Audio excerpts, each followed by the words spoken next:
think I'm on. You Am are. I in? Okay, thank you. Well, palms up. How's it going out there to my wonderful Facebook family and abroad? This is your host, Dr. Rhonda L. Hamilton. And this Tuesday, we are so delighted to have members from our Labor Day protest showing up to the platform.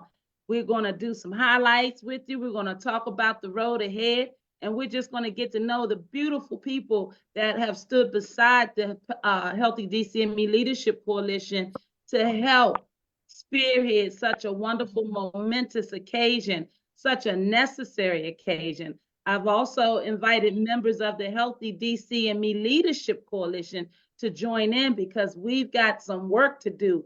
Yesterday was wonderful, palms up, but in matters of government, in matters of public government, it takes the voices of the people to move the paradigm forward. So, guys, without any further ado, I am going to introduce to you our wonderful folks behind the movement. But first and foremost, I want to give you an opportunity to share the feed, share the link, let folks know that Palms Up is on.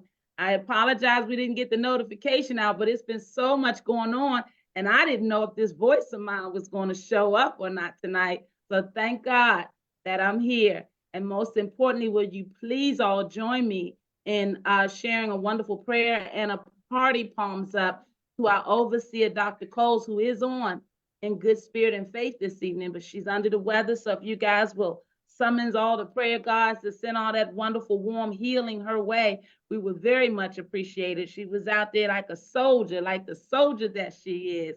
Hey guys, it's your girl, and palms up just like that. We're here for another wonderful week, and tonight we're speaking to some souls. So let's start it off with some hearty hellos. Hey, palms up, Miss B, and welcome to the Palms Up platform.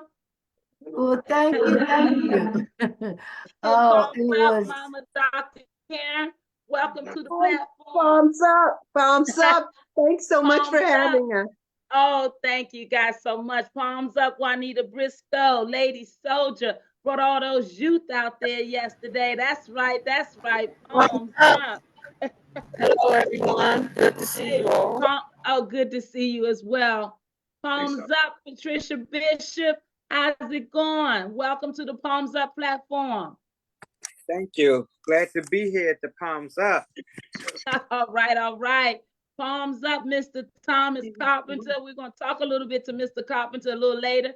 Mr. Carpenter serves on the Healthy DCME Leadership Coalition, and he is also the treasurer for the Rhonda Hamilton for DC campaign. We're going to talk about a little bit of everything tonight. Palms up, brother. Hey, how's everyone doing? Glad to be here. Fresh off vacation. We're going to find out about that vacation if we don't run out of time. Welcome back. I'm so glad you're safe and rested. Palms up, Overseer Coles. Wishing you the best, Queen. Thanks for tuning in this evening. We're going to hold the fort down for you. All right, y'all, let's roll, baby. Palms up, Queen Karen Settles. Welcome to the Palms Up show. Well, thank you very much. Happy to be here. Happy. It's awesome to have you. That's right. I got to greet you guys individually. I'm so proud of you all. I want them to know what team looks like when what it looks like when community comes together. Palms Here up, comes Miss another Janice. dream team. Thank you so much. Palms up, Miss Janice. Welcome to the Palms Up show. Palms up to all of you. God bless. Thank you. Awesome. And palms up, Lady Soldier Michelle. Welcome to the Palms Up show.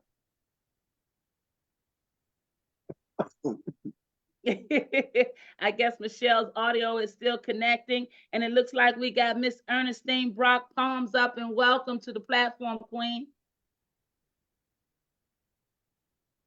Guys, this is your girl, and I want you to know all evening we're going to have visitors and guests from the Labor Day citizens protest that took place in the nation's capital down on Freedom Plaza. If you don't know, boy, let me tell you, you missed a good one. We do this Palms Up show to make sure that the matters of community, make it before you.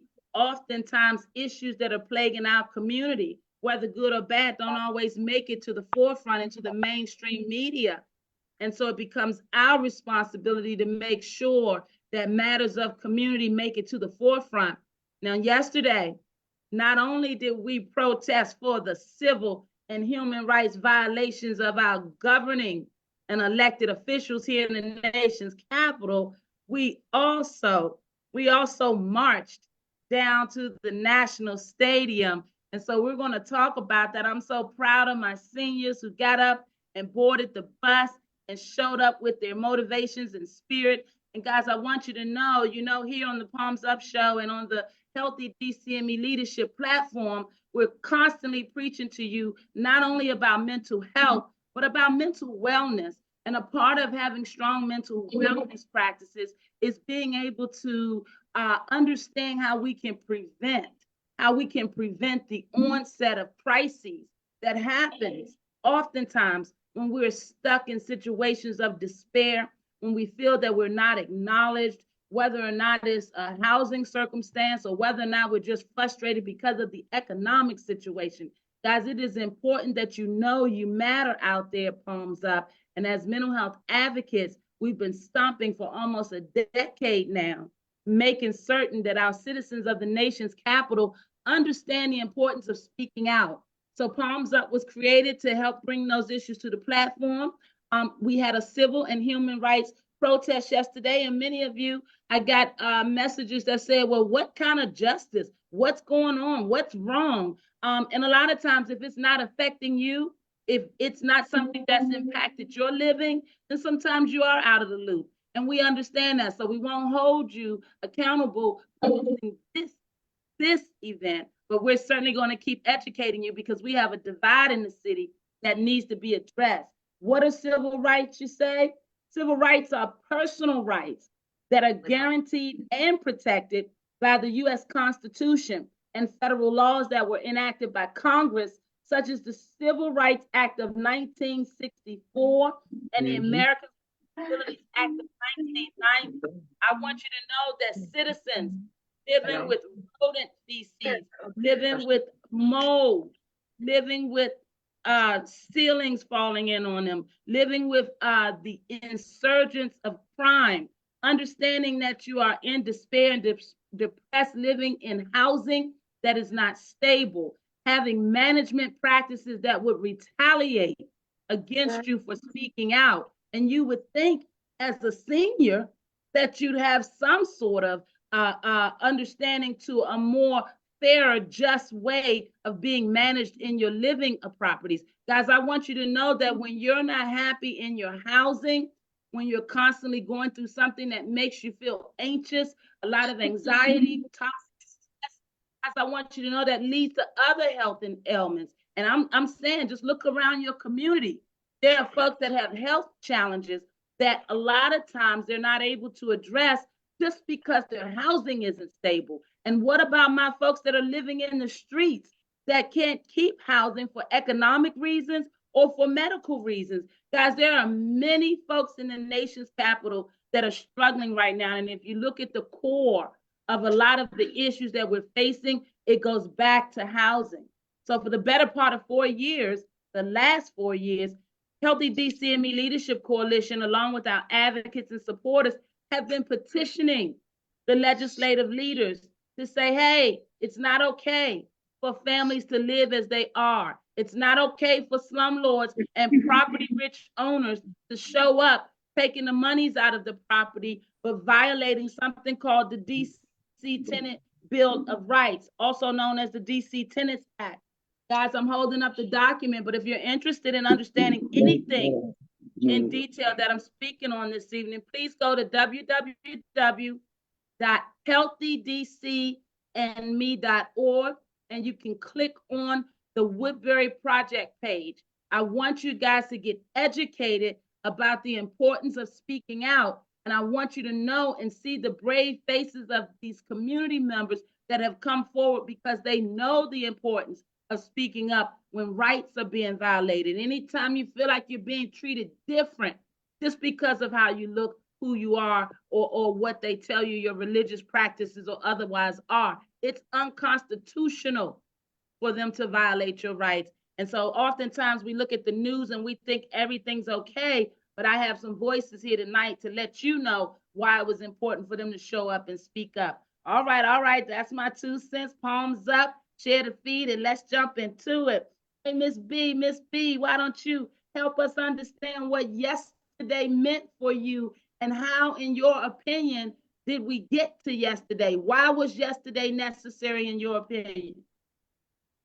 Yesterday was important because, first of all, I got a chance to meet on the bus all the other soldiers, and we got to talk and to know each other and see each other face to face, and that's the start of building a relationship. And then just being there and listening to everybody else and being there and being able to speak. And everybody, I mean, people made some presentations that impressed me, something awful. And then the walk. And you know, this was my first time ever participating in a rally. And I did walk those 5 miles. And we got to talk to people, and people were looking, and the fact that we stopped traffic all along the way with that police escort, and people couldn't move, and then to end it down there with him laying on the ground. I demand to see the mayor before I move. And that was the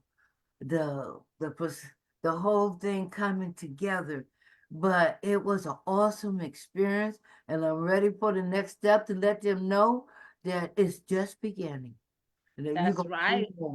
That's right. Palms up to you, Queen. Talk to me a little bit. You stay in a senior community over in Ward 7, correct? Yes. What kinds of things had your community been experiencing that allowed you to believe that it was necessary to come forward? The mice infestation, the fact that the management that E&G puts in here is unprofessional, unqualified, and the turnover is so great. They're not communicating with us. Services are not getting completed on time, and people are being discarded because of their age and health conditions and their lack of knowledge. And like I said, those people are in it for a paycheck rather than doing a good job while they're at work. Yeah, I recall you talked about the security being lapsed and your entrance doors being broken. Yeah, And the reality, the reality of people, strangers inhabiting your building and just not feeling safe in your home. Yes. Is that, yeah. And then, like the lady said, we have to address our tenants.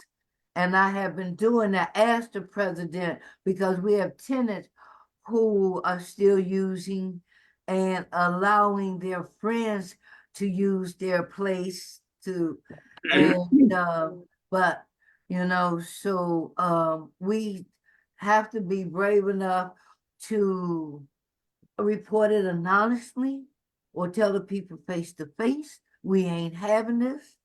And hey, if we don't have a friendship, that's fine, but you need to respect each other.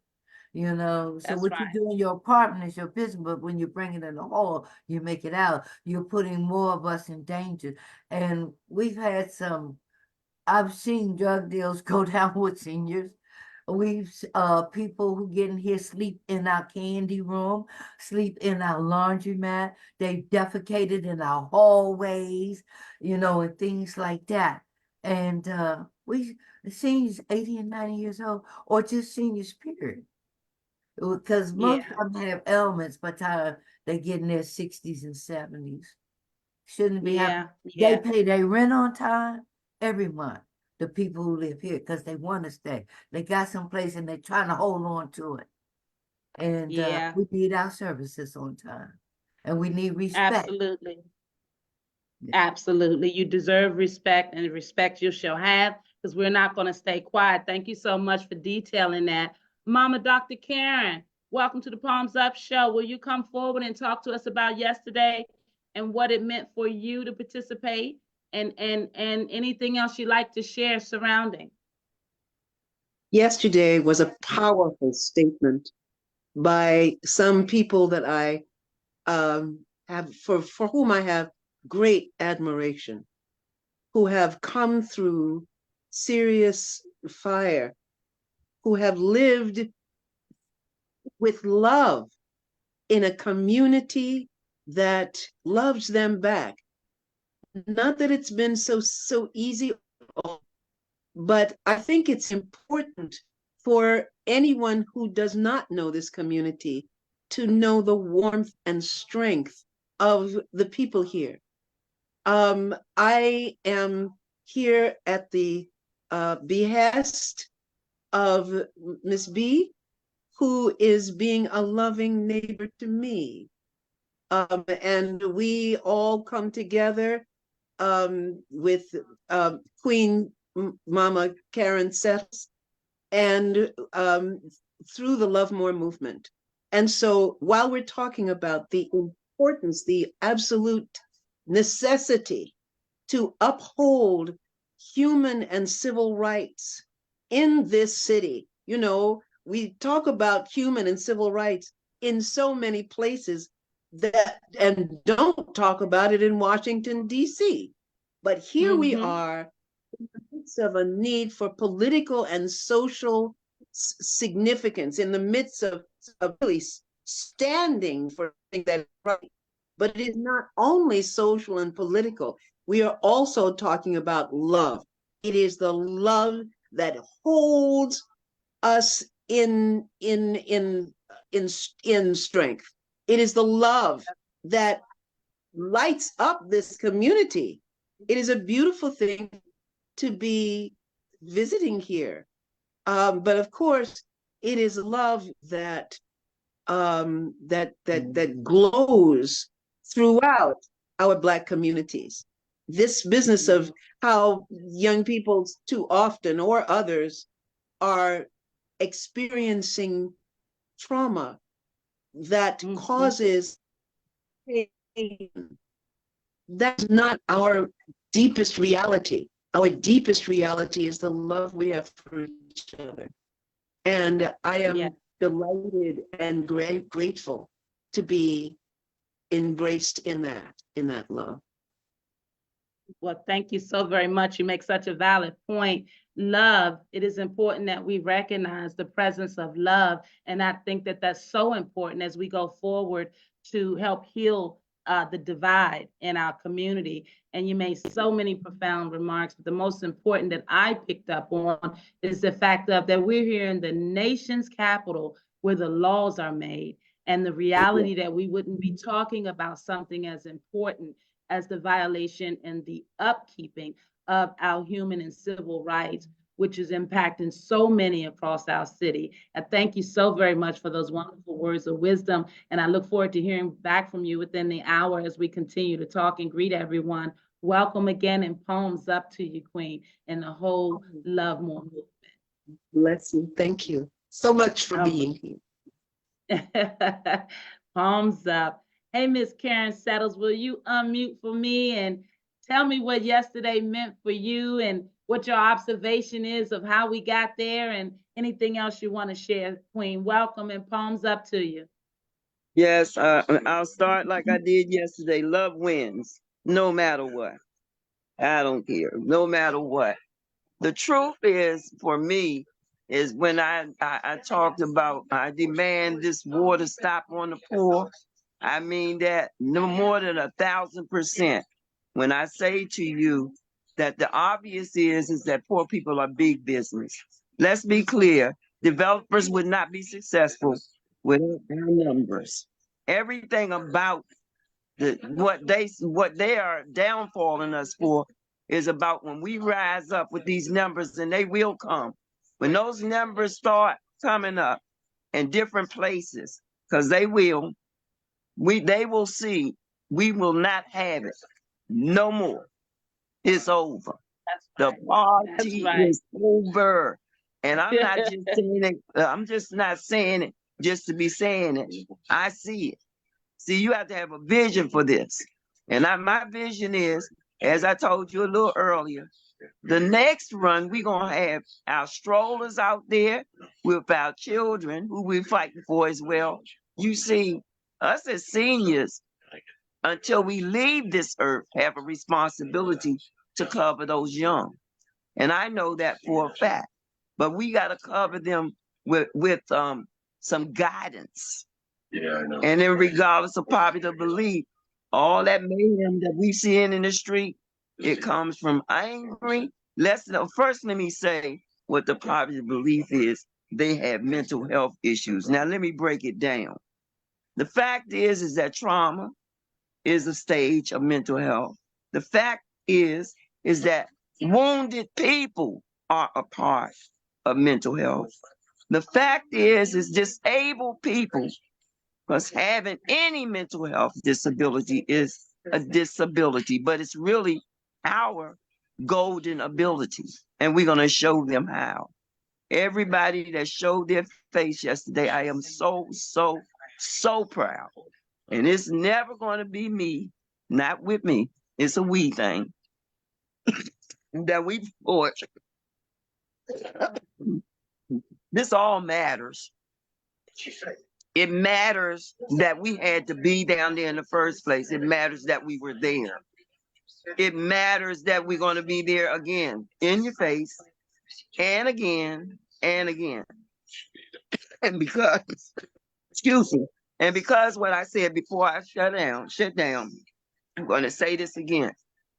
Because I am a proud Washingtonian, and because I'm a Washingtonian and I live in the nation's capital, I'm very aware of what happens here and what doesn't happen here. But I will not be overlooked, and I speak for the city, because divide and conquer looks just like this. I was born in a DC that didn't have a ward. I could go from one side of the city to the other. I got in plenty of trouble from getting on the Lafayette Square bus and riding uptown, all the way uptown, because this is my city. You understand what I'm saying? Right. They lost their juice, and I'm not going to. And my mother caught me up in Lafayette Square too. And I'm telling you, I have no regrets, because I got in plenty of trouble, but I have no regrets at the fact that I was allowed to travel, when I wasn't supposed to, but to go that distance, and I actually was safe. Can we say that about our children? So I think the public enemy number one is the war on the poor. Now let's see about this. We're going to win anyway. Amen. Amen. Thank you so much for your comments, Queen.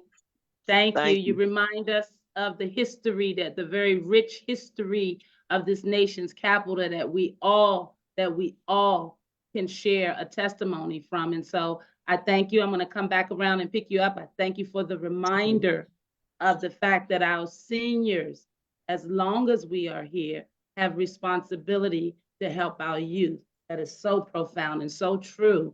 I heard a statement yesterday from a young man who said, hey, we keep talking about we want change, but are we willing to change? Yeah. And that is the understanding that many of our youth need to understand, that we're willing to be vulnerable enough to help reach them so that we can help save their lives. Thank you, Queen. Juanita, palms up to you. Will you unmute?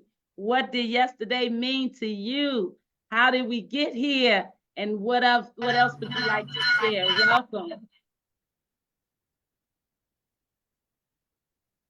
Oh, mine's lit. There you are.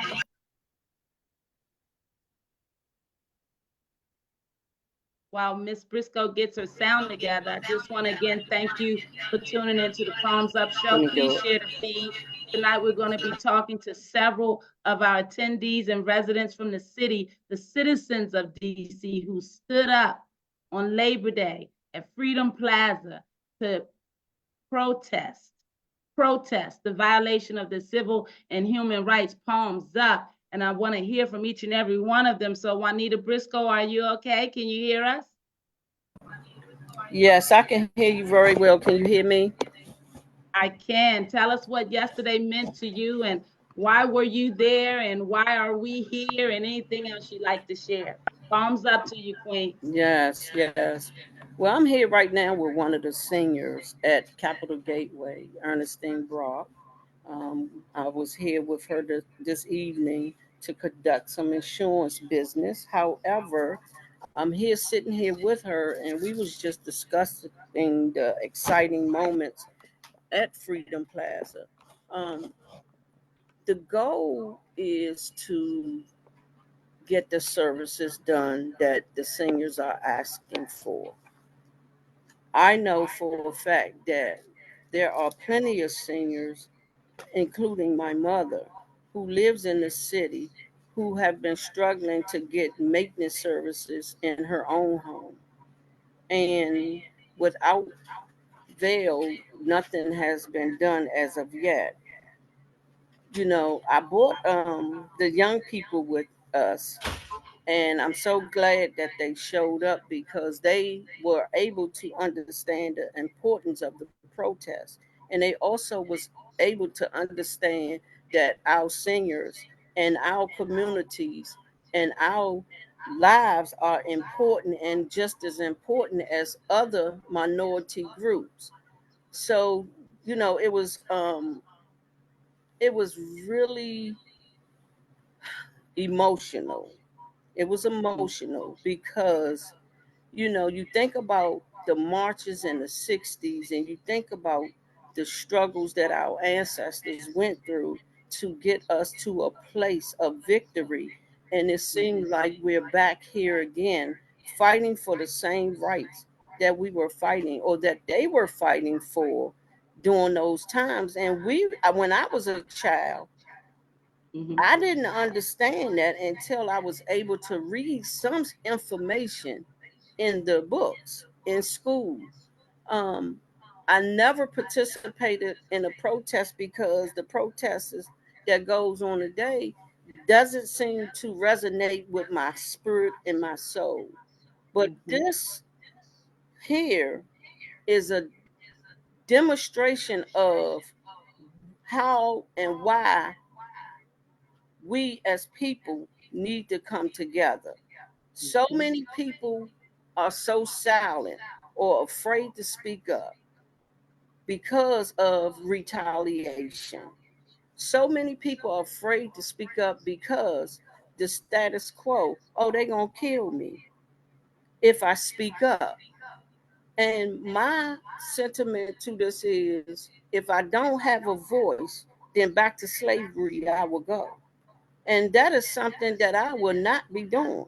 And I don't want that for my children. I don't want that for my grandchildren. And I don't want that for the generation that's coming, behind us, or that's coming on. And they need us to fight. And I don't know what other way I can express that to the community. We need to fight. We need to get up and we need to protest and we need to fight because something is happening in Washington, D.C. that I've been looking at for a while and saying, wow, oh, wow, that they just built this building. Oh, wow. Wait a minute. What's going on? It's like things are being slid into the city without our acknowledgement unless we see it happening. And I'm talking about everything, economics. We are failing in the economic department. And I'm talking about as far as salaries. We are being placed in the position of going back to being in poverty or staying in poverty or being under impoverished. Everything that's going on in this city now if you open your eyes and take the scales off, you can see. And we need to help this city, our people in the city that are falling and don't know what to do. The crime rate, you know, our children killing one another. That is really sad. You know, our children are killing one another because they have no way out. They are experiencing trauma just like some of the individuals who fought to get us here. We are experiencing a, a, a sense of some trauma when we see things happening in our community and we just don't know what to do. You know, and I point out Benning Road, Minnesota Avenue, continuously having the drug market, the the the destruction of the community, the dirt, the Safeway, the parking lot. It looks so nasty. I don't understand. Right across the street is a Shell station. You can't hardly go get gas in your own community or food in your own community without stepping over someone or without smelling urine. That shouldn't happen in our community. Same thing on Good Hope Road, Alabama Avenue. You know, it's just too much and I can't take it anymore. So it's time for me to stand up for the community that I live in. I grew up in Ward 8, South Capitol Street. The same thing going on. Right there that's happening on our community. So why are all of this destruction being pushed in our community? Why? And then on top of the destruction, they building new buildings, they building new um structure. But guess what? You never see none of our people participating in those jobs. Why? It's a problem for me. At this point, it's a problem for me. And, you know, I'm not calling out no particular agency, but what I am doing is calling out to the people that I voted for. The people that I voted for in Ward 7, and the people that my family voted for in Ward 8 to stop doing the things to allow the destruction to continue in our communities. Stop stealing the money from the individuals who are the most vulnerable individuals in Washington, D.C. Put the community back in stride. Put it back in stride. Where we were at, and I'm going to end with this, we were right there by the National Ballpark on the bridge. That was a perfect spot. And I looked at that and I said, wow, right across the bridge, the resources are very limited. And over here is so much of the resources being flourished in that community and stripped from the Ward 8 community. Why? So I'm calling out the individuals that we voted for to do a better job. To do a better job, or you need to be voted out. Hey, that's a word. That's a word. It. Palms up, Queen. You're speaking the sentiments of so many people. Guys, it's your girl. It's your girl. Shed His Feed. This is where we come to talk about issues before our community. And today we are talking with the wonderful participants, attendees, and supporters of the human and civil rights protest that the DC citizens stood up and had on Labor Day. And let's keep this going. We have voices of wisdom, mothers and young people. It was just so beautiful. Community members, Miss Michelle Tingling Clemens, welcome, Queen Lady Soldier. Welcome to the Palms Up platform. Palms Up, will you unmute and say a few words to us, please? Let's see if we can help her unmute. There you go. You see a pop up on your screen? Guys, as Michelle finds her mute button, I want you to know that we've got a wonderful show in store. We're going to hear from all these beautiful souls. Mr. Chris Williams just showed up to the platform. Deanna's in the house. I want you to know, palms up, that we are a bunch of warriors, and not on our watch and not in our nation's capital will they continue to violate the rights of our citizens. We are here at the forefront. Michelle, palms up, Queen. Oh, we can't hear you. Palms up. Guys, sometimes trying to get this Zoom working can be a challenge. We appreciate your patience out there.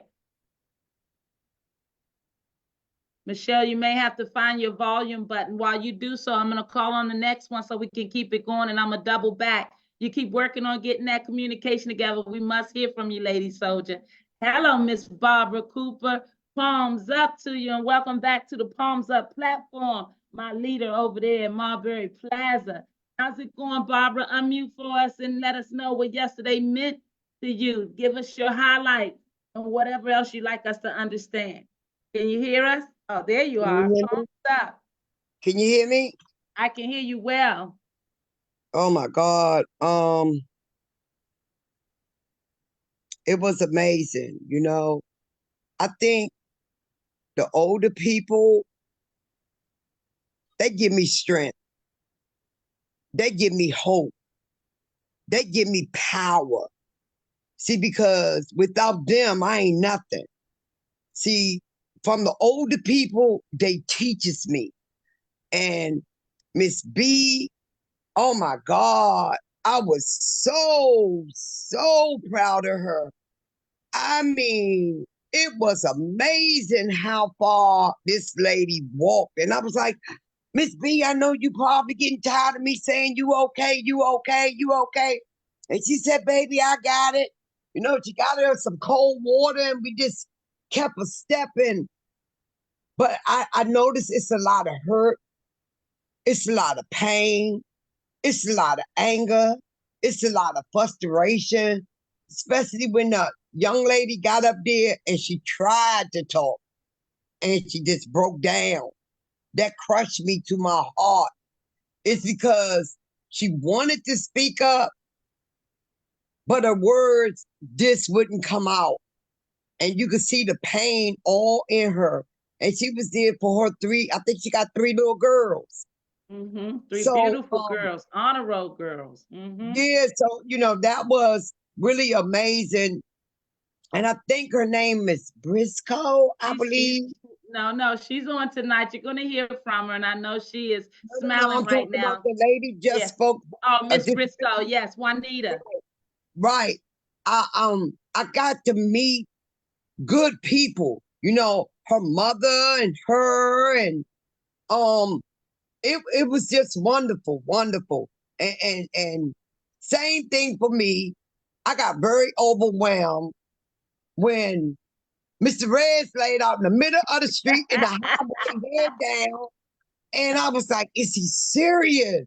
And he was really serious. I said, oh Lord, we all going to jail today. You know, but I think for me, it just make me want to fight more. I'm not I never been a person that was afraid to speak my mind. And I thank God for that. I thank my grandmother for that. I always spoke up and spoke out. And I guess that's because of my upbringing. Dealing with white people throwing bricks through our windows when I was living in the country and trying to set our house on fire and stuff like that. I don't hate white people. Don't get me wrong. I don't hate them, but I don't trust them either. So I just got to be honest about me. But I want to do it again. I want the same crew and more because I think her name is Miss Yolanda, I think. I don't know. From Nash Place, I think. Miss Yvonne, yeah, she's going to speak next. Yvonne, even her. I met, you know, I really got to meet people face to face, and I'm trying to remember them faces because them are the people or the faces that make me want to just keep fighting. Now, although I was a little disappointed, I got to be honest, you know, I had a thing for 19 people, but didn't nobody show up but one person. But I look at it like this. Whoever God wanted to be there was there. Mm-hmm. Bottom line, bottom line. I just want to do it again, and I want to do it bigger and better. That's right. Palms up to you, Queen. Your words are so meaningful, especially with all that you guys do and continue to go through to fight for your rights over at Marbury Plaza. If there's not a DC citizen living, I would imagine, that doesn't know the ongoing fight you guys have had over at Marbury Plaza for safe and habitable housing. And so I applaud you because it's not easy. As you said, you guys have almost 500 at least residents over there, and you expect that people would show up and fight for themselves. But history has taught us, Ms. Cooper, is that there's always a few of us that go to the forefront to hold the line until our people show up. And what I think most people are really having a hard time realizing is that the history we read about yesterday in the 60s and the 40s and the 30s, we're living that now. And if we're not careful, we're going to be what they write about. And the reality of us not advancing as a people is very, very alarming. So thank you so much, Queen, for your beautiful words and for your continued support. And I love that you want to do it again, because if I have it my way, we're going to set this city on fire for the next 3 years. Actually, what is this, 2024, the next 2 years, because there's the election coming up in 26, and we're going to talk about that. So palms up to you, and keep those marching shoes on. I'm so proud of you and Miss B and all of us. I have a picture that I put in one of the reels with you and Miss B holding hands, because I looked up as tired as I was and I could not miss that picture. You guys look like two kids going off to school for the first day, and you're holding hands like we're going to hold each other up. We're going to get through this. And to know that that was Miss B's first protest, that just meant everything. So I applaud you, sisters, for taking the helm. I keep saying our big mamas of yesterday have passed the baton, and we are the big mamas. So I thank you, and palms up to you, Queen. Hey, Miss Yvonne, palms up to you over there in Nash Place Ward 7 representing. Invited a girl to come over and spend some time with your community, and they were motivated and pumped up, and I saw y'all show up. Talk to us about what yesterday meant for you and any message that you'd like to share, Queen. Come forward. Palms up, Yvonne. You there? Trying to unmute can be something. Let me see if I can help you. Let's see. You see a prompt on your screen to unmute? Palms up. Okay. There she is. Palms up. Palms up. Hey, Miss Yvonne. Hi. Good afternoon, everyone, or good evening. I just want to say it was so fulfilling for me. And I came home last night and I looked at all of the news channels. And we were only represented on one, and that was Channel 9. Mm-hmm. Okay. And that made me angry because every channel I looked at, the breaking news was taking care of dogs. Adopting dogs. So are we less than dogs and cats? Jesus. So I said, you know what? We did this, and it has to be an ongoing thing. Mm-hmm. We can't do this every 5 months. We need to bring this to the forefront on a regular basis. If it means just 3 of us standing out there with a sign, stand in front of Merle Bowser's house with the sign. Go to Robert White's house with the sign. Because I know where he was just at the cookout eating spare ribs. Thumbs up. And then I heard the news media person say, well, we reached out to Muriel Bowser, and she said she was going to look into the seniors' issues. I say, I guess she was after she finished eating her potato salad and her hot dogs and hamburgers. It made me angry because I'm so proud of all the participants and all the people who came. They showed that we are loved. Don't think you're not loved because it was too many people. Based upon the last one we had, Rhonda, which wasn't on this topic, You look at the people that were there. Mm-hmm. And when we got to the bridge, and I'm like the young lady who said, when the man laid in the ground, I said, oh, Lord, I'm going to jail with a walker. They're going to take my walker. I'm going to walk around the jail cell. Okay. But I was responsible for the seniors on the bus, and everybody had to go to the restroom, and I'm running around trying to find a restroom by the bridge. And I did get to the restroom, but it was touching. But the fight has to continue on a continuous basis. We can't let this slide, because we did get some attention.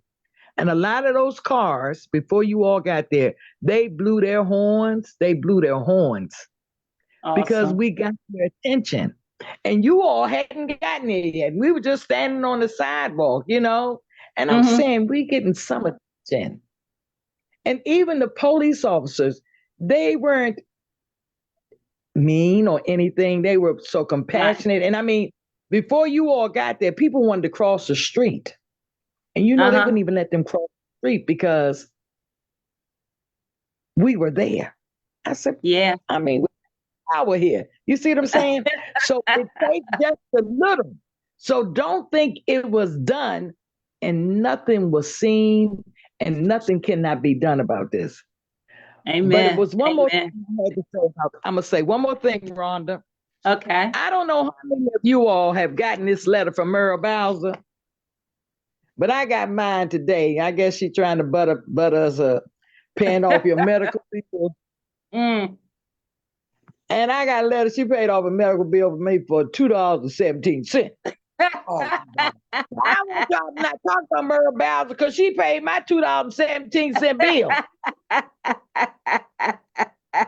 Palms up to you, Queen. We on tour. I don't know in the last how many years since she been in there 3 terms, how many times has she picked up the tab for your medical bills? Right before your Labor Day protest. They be trying.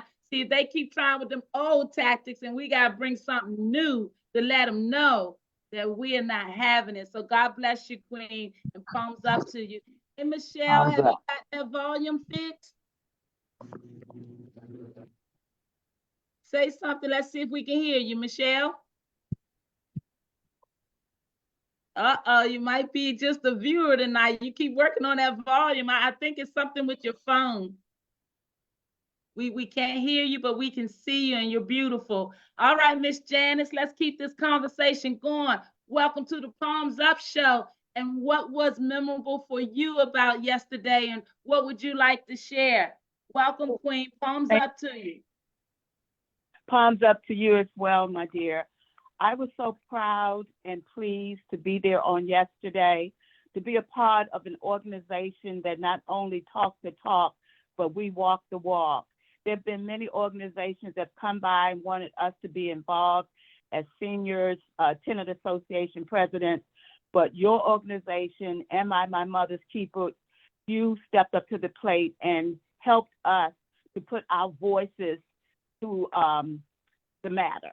And I'm so appreciative of her with all of the sisters and the brothers that were out there yesterday, giving their time, giving up their Labor Day cookouts to be a part of that. And what I gleaned from that for me was to come back to the tenant association. First of all, I want to give a shout out to the 2 brothers that were with me yesterday that supported Mr. Reggie Payne and Mr. And I want to take back to the tenants here at Capitol Gateway. I am motivated and I am inspired, and I want to educate and promote them more. And that it's not enough for us to just sit and complain to our various leaders and community leaders that come to our building, to our tenant association meeting, and share our complaints with them. But when it's time to step up to that, to put boots on the ground, show up, not show out, but show up, being knowledgeable, being informed and educated, and expressing ourselves in the way that they can understand. So palms up, hats off to everyone who was there, and especially you, my queen, Dr. Rhonda Hamilton. Thank you, my sisters, B. Evans, Karen Settles, just everybody, and especially the sister that spoke regarding Capital Gateway, and also to my beautiful queen, Miss Ernestine Brock. Thank you all, Capital Gateway tenants. Thank you, Janice. You do a wonderful job over there in leadership, and thank you for showing up and representing your community. We are so honored to have your voices come to the forefront, and you are absolutely right. You made a point that we didn't have any incident. Usually they're used to reporting that we can't gather without incident, and that is not the case. So thank you so much. Miss Janika, will you unmute and help us understand that what was special for you about yesterday? Why did you feel the need to be there? And any other message you'd like for us to share? Welcome to the Palms Up platform, Queen. Palms up to you. Are you able to unmute? Janika? I just There she unmuted. is. Okay. It was encouraging to me more, because everybody that spoke, you know, I was probably one of the youngest people there, and it just broke my heart to see all the seniors, you know, that have to go through what they go through, and it shouldn't have to be that way, because like they should be in the times to live out the rest of their life without, you know, going through stuff like that. It's kind of hurtful for that part. But seeing everybody speak yesterday, it kind of encouraged me to want to speak more and come out and say more. Yeah, it was a really powerful thing for me to watch everybody speak. It really Awesome. was. And I want you to know how proud I am of you specifically, because it took a lot of work and a lot of patience for you to even show up. And I'm so proud of you. Sometimes all that's needed is to show up. And I've been telling you about this love that's out here. I've been telling you about this foundation we have out here that will stand with us in the gap and help to fight back against a system that is not accountable to you all in these programming understandings and otherwise. So God bless you, and thank you for trusting the process and trusting your own strength. Thank you for raising on a roll. I'm going to keep on leaning on you until you get out there and hold that mic and hold it heavy, because you are hard, because you are representing many young women in the community that are also raising their children and trying to do it against insurmountable odds. So you don't give up. I want you to stay empowered. Okay? Yeah. Palms up to you, and thank you, Queen. Joanne, will you unmute? Welcome to the Palms Up Show. Palms up to you, Queen. What did you see going on yesterday? What is your testimony and anything else you'd like to share? Sis, I'm here. First of all, good evening to you all, Queens. I'm here on a support level, so to speak. I have a dear friend who's going through a housing situation here in this city, which literally breaks my heart, especially as a born and raised Washingtonian, a taxpayer, one who has worked all my life since the Mayor Berrien summer youth program. Palms up to see, yes, indeed, to see what our city has become, it breaks my heart. And yes, y'all, I'm sorry I couldn't be with you all on yesterday. I'm dealing with this form of attack on my body, but I rebuke it in the name of Jesus. That's right. But I was with you all in spirit. Trust me, I was, because this is a fight, you all, unfortunately, that we have to take. I was just out there with our brothers the other day with the DC circulator bus situation. And it's like you work all your life, and it's like putting money into a soda machine. You put your money in, but you get nothing back. And it's like, what in the world is going on? But you all hold on. because I'm a firm believer that there is a God, okay? He is going to shake some things up before everything is smoothed out. He knows how to make them crooked places straight. Yes. And I'm going to keep on believing. I'm going to keep on praying. And I pray to God that I get to see and meet some of you real soon. I believe my dear friend is on here. Laura Askew. She's going through this situation, you all. And I'm telling you, it's not a situation that I wish upon anyone. But we're going to fight. We're going to fight for all of those that came before us and the ones that are coming behind us. We're going to fight, and I'm going to fight till ain't nothing left in me, y'all. Hold on, okay? That's right.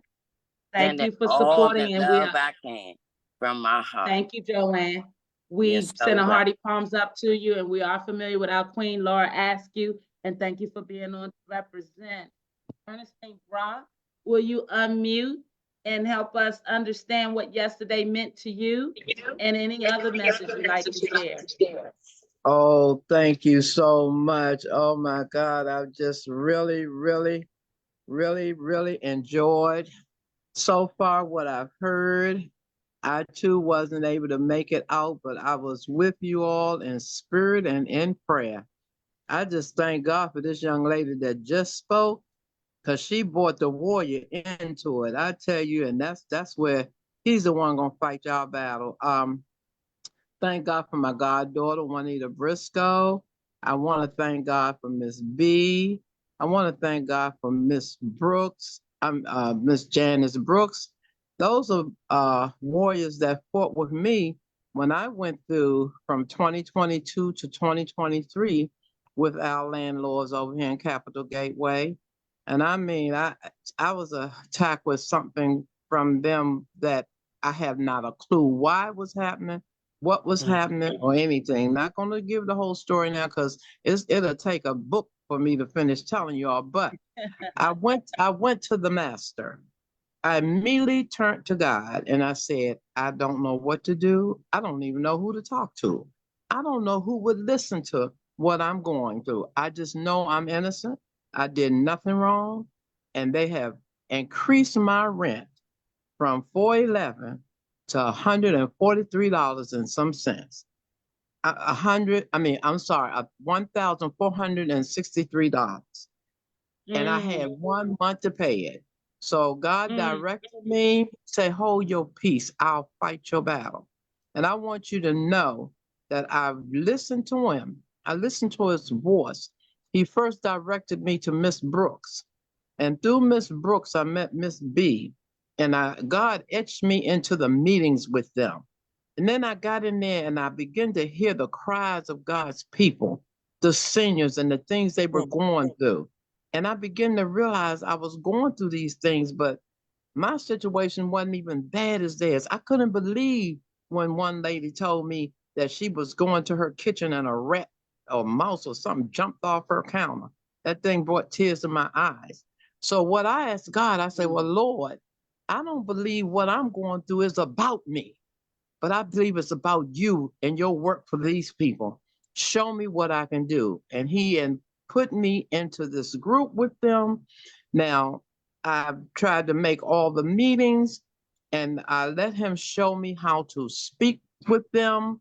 I let him teach me how to let them know to stay calm as possible and let our organizations that God had allowed us to get with the WIN programs and the lawyers and the different ones to listen to them, follow the instructions, but do not stay upset. Don't get so feisty because they're up in age. Most of them are sickly. I say, God want me to tell you that to stay calm. Satan is trying to kill y'all all because the enemy don't want y'all to win this battle. So if you stay calm and you listen and you let him, he'll fight your battles. And while I was encouraging them and they were encouraging me, and Miss Brooks and them was getting me to the right people to help me out with my battle, God was showing me how to help these seniors. And I got in with them. I'm still with them. Every time she called me and say, we're going to do this or do that,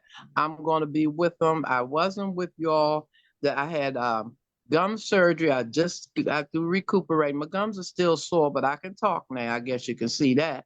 But I thank God for Yes, while ma'am. you all were out there yesterday, Miss Rhonda, I heard you talking too. I mean, you were standing up for the people, and I loved it.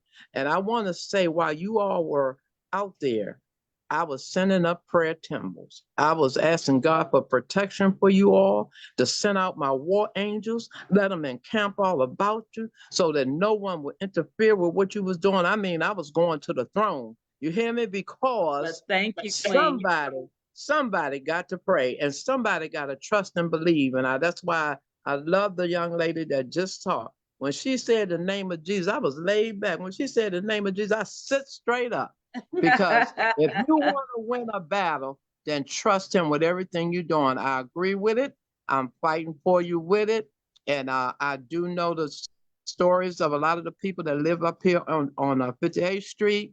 I love them so much. I've met most of them. They are so darling and dear. I don't care how people think they want to treat them.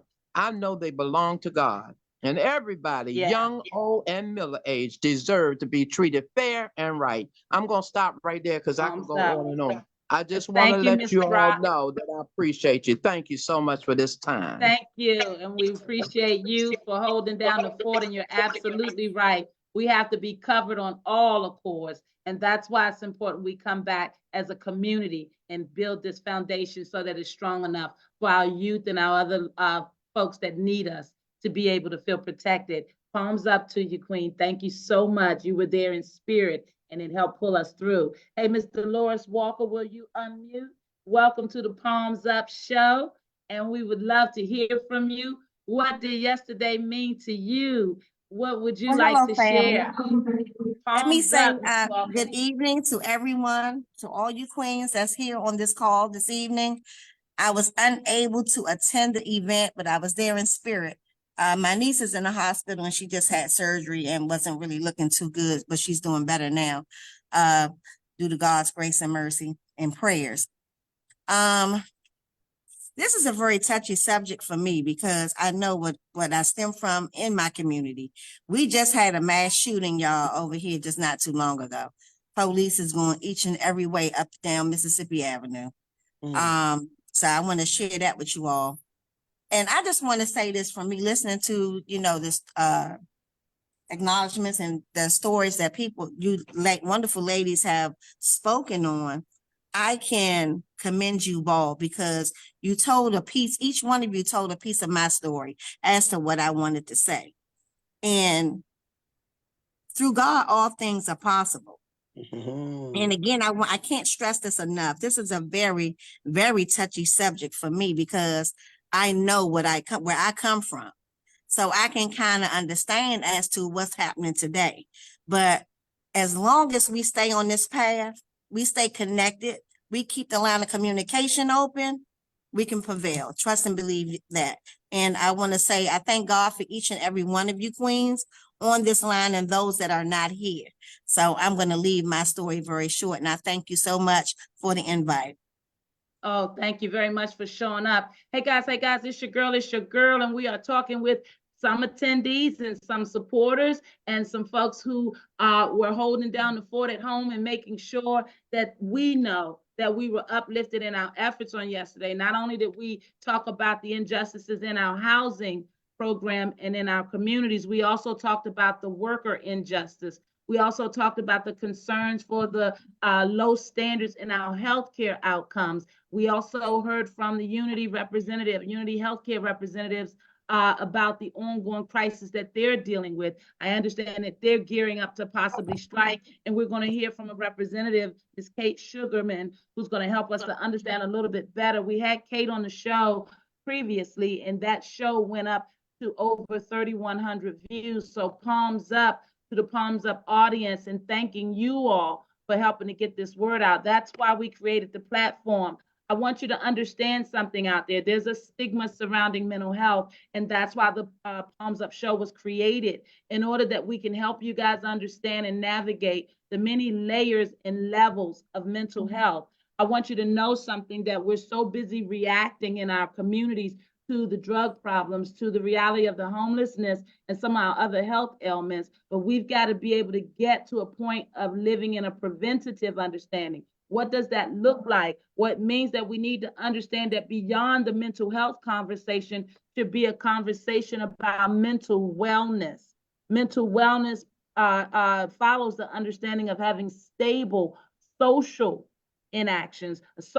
social actions in your community, in your households, in your school, in your workplace, the understanding of your spiritual beliefs and practices, making sure that you have intellectual exchanges and exposures, making sure that you're fostering good emotional care and support, making sure that your physical health is something that you stay on top of, making sure that the environment around you is healthy and able to foster a strong mental wellness and feeling of life. The understanding your financial understanding is stable, and making sure that you have resources to be able to help you through so that you don't fall into depression or despair. Understanding that your occupational choices and access are strong. Guys, I want you to know that the 8 elements of wellness are what we in the mental health field want to help you to understand. When we talk about why you should speak up, it's important that we help you to find your balance so that you yourself don't find yourself in a crisis because of healthcare, work-related housing issues. Guys, it's real, you're human, and beyond mental health diagnosis, there's a healthy posture that we should all be striving to maintain. And that's why we come to do these community shows. So without any further ado, I should say, I want to introduce to you again, Ms. Kate Sugarman with Unity Healthcare, and she's going to give us an update about what is going on with Unity, because many of our citizens in the jail that are homeless and otherwise in low-income areas are experiencing some challenges due to the Unity Healthcare crisis. We were happy to have Mr. Jimmy Tracy, who spoke on behalf of the Unity Healthcare situation at yesterday's rally. In addition to that, they are represented by the Union of American Physicians and Dentists, Ms. Kate Sugarman. Welcome back to the Palms Up platform. Thank you for being patient to speak. Palms up to you, Queen. Okay, palms up, and thank you for hosting me. Yesterday was so inspirational, and I felt so fortunate that I could attend. And as you may or may not know, because of management's mistreatment of its medical providers, doctors, nurse practitioners, therapists, about 33 of my coworkers have now quit. So there are many, I'd say most Unity patients now who do not have a primary care doctor or medical provider. So when patients try to call and get an appointment now, if they're lucky, they get an appointment many months out, and it will very likely be a doctor or a medical provider who does not know them, because so many of the long-term providers have quit due to management mistreatment. Management is fighting us hard. We won our union vote. We do not yet have a contract, and they replaced one expensive law firm with an even more expensive law firm. So, they are fighting hard. They're going for blood, and we are fighting back. And our main support is in you, our community. And yesterday I had some great conversations with community members who go to Unity for their healthcare, and we really want to take our cries to the DC government. We're working on many strategies, but within the next few weeks, we really want to take our cries to the DC government.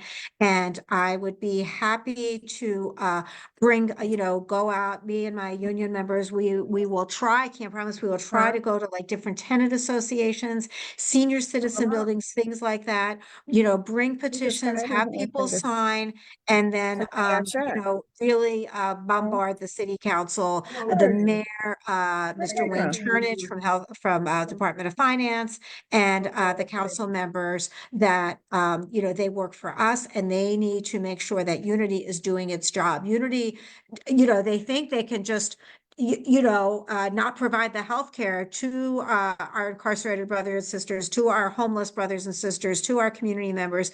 They have the obligation to provide this care and they cannot walk away from it. And we're going to make sure that patients come first. So I will put my email and phone number in the chat. Dr. Hamilton has my information. I'll make sure she has it again, but we'd love to go to senior buildings, tenant associations. Ms. B, do you have a question? We met yesterday, Yeah. right? Yes, Yes. I want I want your telephone number, and I got a list of people's phone numbers I want here.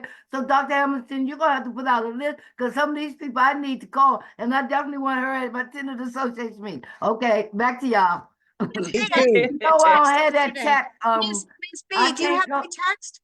I sent you a text yesterday. Do you have it? We talk about that off air, ladies. There's so many Great. wonderful people waiting to speak. Okay, great. Appreciate you coming back to the Palms Up platform, Kate, and keeping us updated. It is so necessary. Guys, many of our Unity patients still don't realize why they haven't gotten a response from their doctors. It's because they're headed to a strike if they can't get the conditions met. And many of the doctors, as you heard Kate mention, that have already left might be one of your doctors. So Kate, yes, we would love your information. Please keep us posted. It is important that we keep coming together as a community to fight for these very important issues. And thank you so very much for all of your motivation. And we stand with you all. Okay, and Thank I'm you. going to hop off now, but we'll stay in touch. And thank you all. And yesterday was beautiful. So thank you so much. No problem. Thank you. Thumbs up. Thank you. Phyllis Okay. Carr, palms up, Kate. Miss Phyllis Carr, unmute and tell us about what yesterday meant for you and the road forward in your mind, or any other message you'd like for us to hear from you. Welcome, Queen. Palms up to you. I'm sorry. I'm trying to get some dinner in. Yesterday was beautiful and sad at the same time. I'm sorry we're still marching on these same issues. But I'm encouraged from what I saw. It's good to see so many people out marching. I'm hoping that it's just going to continue to build momentum and get bigger and bigger.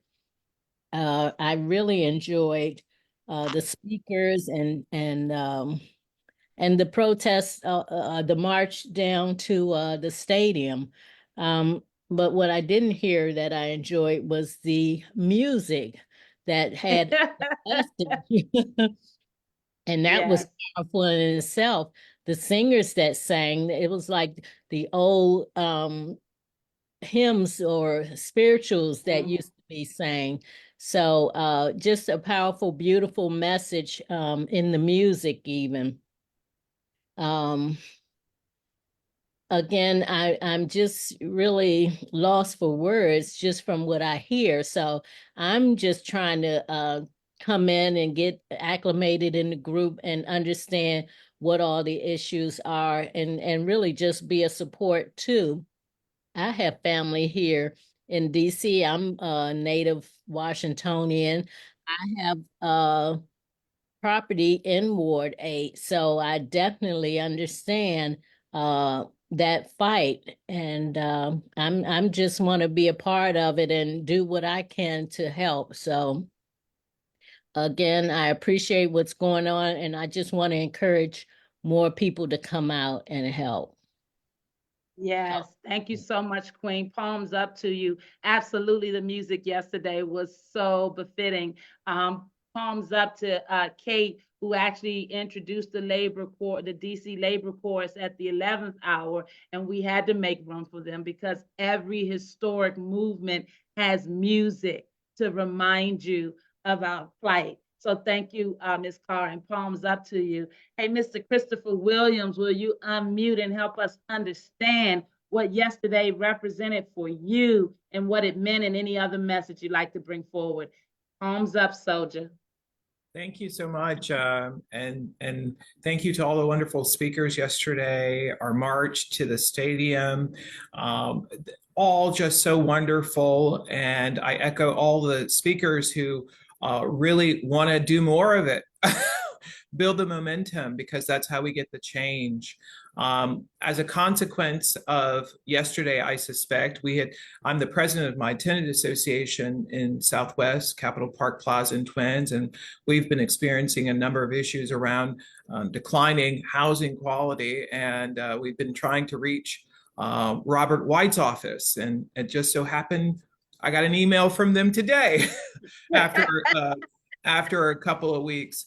And so, this is important that we come together, that we stay together, that we talk about these issues, and that we speak for tens of thousands of residents in this city who are being left behind.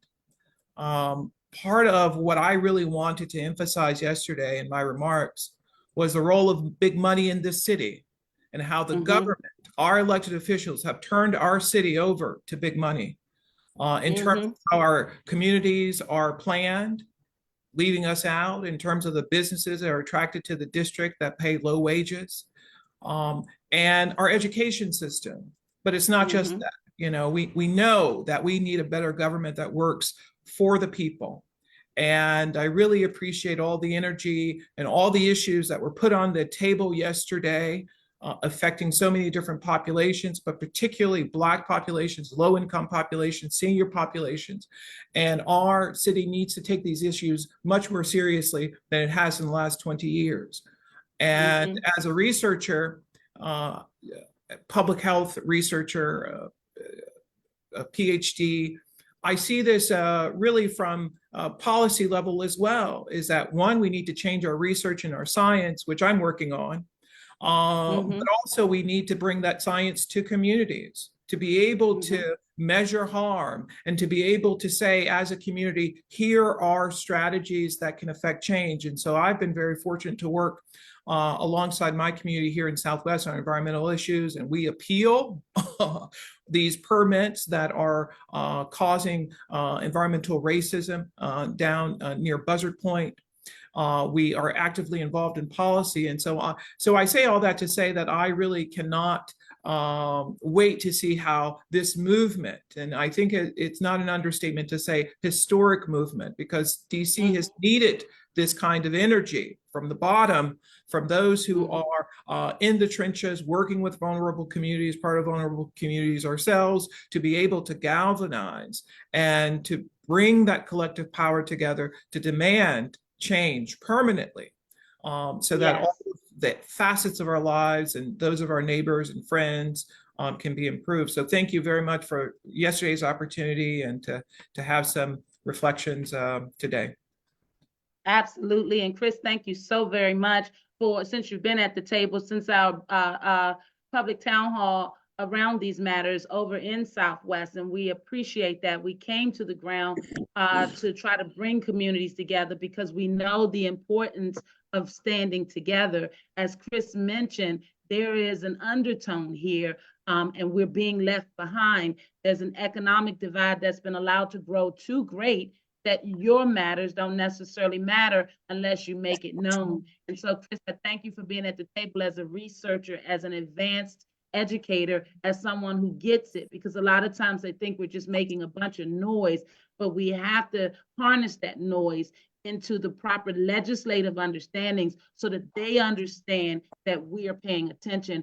And so we're going to talk a little bit about the next steps forward in just a moment. I just want to make sure to get everybody's voice, and then we're going to wrap this up really nicely, because I'm very excited to hear you all say that you're motivated for the next demonstration, because if I have anything to do about it, we're going to set this city on fire to let them know that it's not okay to respond 2 weeks and 2 months later and 2 years later, when we've been talking about these issues with you forever. So we've got to make sure that our strategy stays strong. So palms up, and thank you, Chris. Miss Sheila Jackson, I don't believe we've heard from you. If you'll unmute for us, Queen, and help us understand your comments on the Palms Up show this evening. Were you with us yesterday? And if so, tell us what your experience was. If not, give us a wonderful message. Welcome to the Palms Up show. Palms up to you. Yes. Greetings, everyone. Yes, I was Greetings. there yesterday. I Awesome. am Sheila Jackson Morris, actually. I just never changed my name on my page here. But yes, I was Okay, well, there palms up to you. yesterday. Yes, and I was a little disappointed. I'm at Wingate. I was a little disappointed in the people that said they were going and actually ended up just being myself and one other person. But I'm all right with that too, because as one of the sisters said earlier, those that were supposed to be there were there, you know. So those that didn't wanted reports. People were texting, asking, "What's going on now? What's going on now?" You're not here. So you don't know, you don't want to know because you're not here. Palms up. You know, so I was honored and privileged, and it was my pleasure to be a part of this historic demonstration that was held on yesterday. And I'm just grateful that the people that did come together came together, you know, that they decided that this was more important than going to a barbecue or hanging out in a park or whatever they may have been doing yesterday instead of being where they were yesterday. So I'm encouraged still, and I'm hoping that this will become an event annually, if not more than annually, but you put it together well. I appreciate the effort that was put into this. It was managed very well. It went smoothly. And one of the people that I really enjoyed hearing was the professor from Bowie State University, because he dropped some knowledge that I didn't know myself, you know, and I appreciated. And I was a little disappointed because we didn't have more time to listen to him, but he really dropped some knowledge yesterday. Everyone that was there, I was grateful to hear the people and the plights that everyone is going through throughout this DC area, and particularly Ward 7 and Ward 8, that just sometimes is really overlooked, you know, as if we don't matter, but we do, and we're showing them, and I hope we continue to keep this unity, keep this fire going, so that they will know this is not a joke. This is real. Amen. Thank you all for being there yesterday. Thank you. Thank you, Miss Jackson, for showing up for your community over there at Wingate. We've got some wonderful folks over there that are working really hard to get our people up and out. Guys, it's important that we realize out there that there is no such thing as a victim. We can all do something. And when you see folks coming together, you join with them. So, Miss Jackson, thank you for standing in the gap over there. Palms up, we stand with you, and we will always always reach out to include our Wingate family. We're all family, and it's important that we show up. So thank you, and palms up. Michael is one of the palms up. Thank you. Michael McGee is one of the palms up leaders. Palms up leaders. He's one of the Healthy DC and Me Leadership Coalition leaders, and he's very helpful with us in our trauma research and helping us to understand this through the eyes of the professor and the research understanding. So we're excited to have so many academic minds at the table. So thank you, Queens, for holding the fort. I got 202-702-7248. Would you like to speak? Would you like to unmute and help us understand? Were you with us yesterday? Yes. Hello, can you hear me? Yes, I can hear you fine. Welcome to the Palms Up Show. Yeah, this is Jim Curley from Capitol Gateway. I was there yesterday, and I was glad I could show up, because it's the old saying is anybody can talk up something, but you got to show up something. That's right. I just want to show my support to let the ones know that I'm here to help, not just to talk. Awesome. Well, we appreciate you, Jim. I'm so glad you got up and made the effort. I tell you, how about that Perry Red shutting down the traffic, outbound traffic, leaving across from National Stadium? How about that?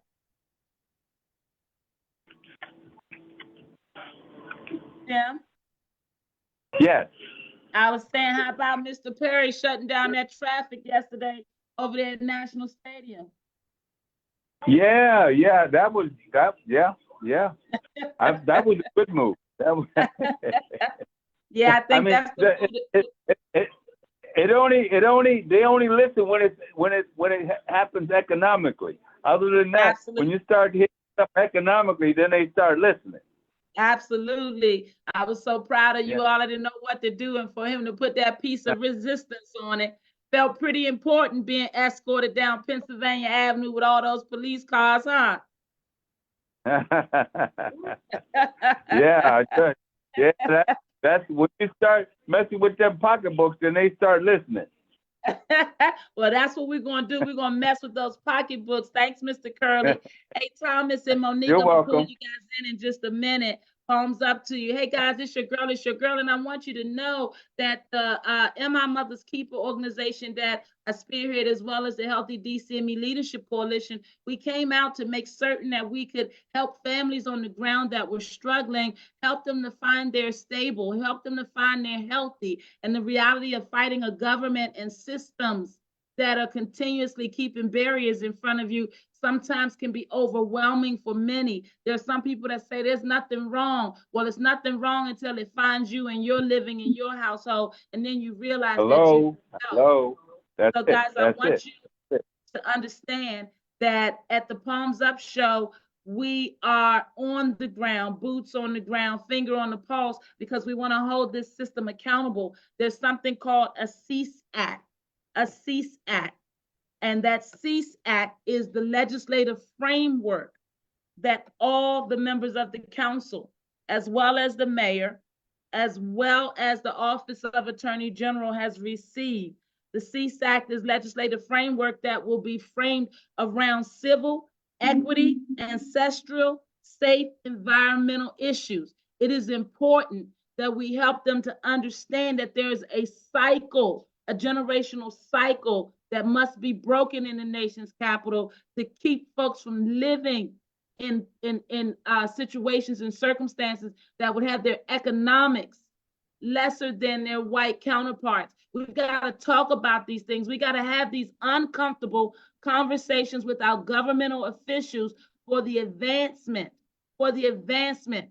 of our race and for taxpayers across the city. There are conversations that have to happen. I heard Ms. Briscoe say that they sliding stuff in, and before you realize that they done something right before you. But if they sliding something in, you better believe they sliding something out. And it's either our money or our people, and we got to come forward. When I say our people, I mean all of us, DC. We have less than 26% voting.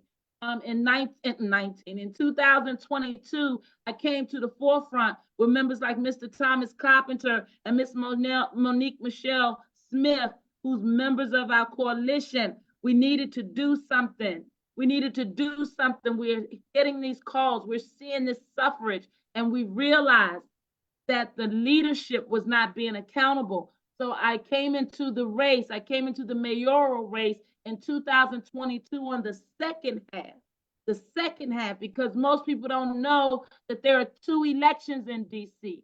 It's the primary and it's the general. And I want you to know something. Not even 3 months before we had to vote in the second election, I showed up on a debate stage, DC Women in Politics. You can go and pull it up. You can go to Rhonda Hamilton, 4dc.com, and you can look it up as well. We came out to deliver the community's message, to serve this mayor notice, to let her and members of the DC Council understand we would no longer be willing to stand by the wayside and watch our citizens perish.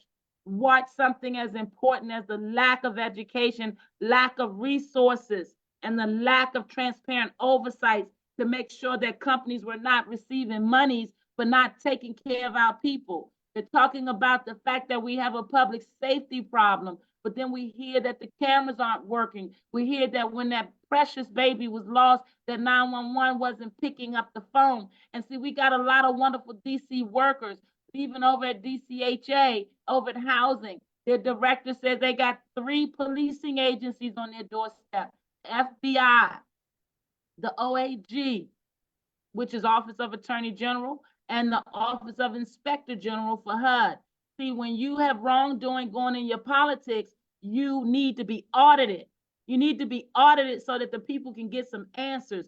And one of the reasons why they ignore you when you're reaching out to them is because, one, they don't feel like you are voting, don't feel like your issues matter enough to keep them from being elected.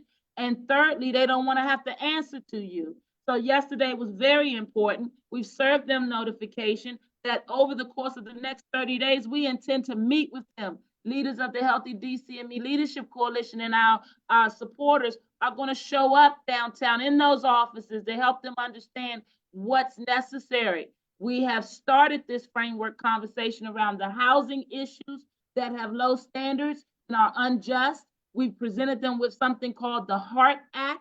Again, if you're interested in understanding anything I'm speaking on, you may go to www.healthydcandme.org and click on the Woodbury Project, and you'll learn all about our housing advocacy and what we've been doing over the course of the last 3 to 4 years to try to bring them to the understanding that they're impacting in a negative way the mental health and mental diminishment of so many DC citizens just by not offering stable housing understandings and resources, and by allowing slumlords to come in and charge market rate rent for piss poor properties.